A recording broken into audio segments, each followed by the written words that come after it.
थांबा थांबा थांबा, स्क्रोल करू नका. काय आपण किंवा आपले पालक मधुमेही आहेत? तर थोडं ऐका. मधुमेह हा आपल्या आधुनिक निसर्गशैलीचा, जीवनशैलीचा अविभाज्य भाग बनलेला आहे. तर त्याची सुरेश पाटील होम लॅबमधून बोलतोय. तर मधुमेहासाठी तुम्हाला 2 टेस्ट करणं गरजेचं आहे. एक ब्लड शुगर, फास्टिंग आणि जेवणानंतर 2 तासांनी म्हणजे पीपी. आणि दुसरी टेस्ट म्हणजे HbA1c, जी आपल्याला 90 दिवसाची ॲव्हरेज शुगर देते. या 2 टेस्ट तुम्ही करा आणि त्यासोबतच डॉक्टरांनी दिलेली औषधं त्याचं व्यवस्थित सेवन करा.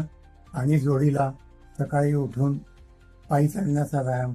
मधुमेहीने कमीत कमी 5 ते 10,000 स्टेप्स पायी चालावं आणि संतुलित आहार, अशी जर जीवनशैली तुम्ही अंगीकारली तर मधुमेहाची काळजी करण्याचं काही कारण नाही. मात्र जर असं केलं नाही तर मधुमेहीचा दुष्परिणाम तुमच्या किडनीवरती, डोळ्यांवरती होऊ शकतो. तेव्हा मधुमेही सोबत तुम्ही छान आनंदी जीवन अंगीकारू शकता. जोडीला योगा, प्राणायाम, ध्यान हेही आवश्यक आहे. काळजी घ्या, काळजी करू नका. धन्यवाद.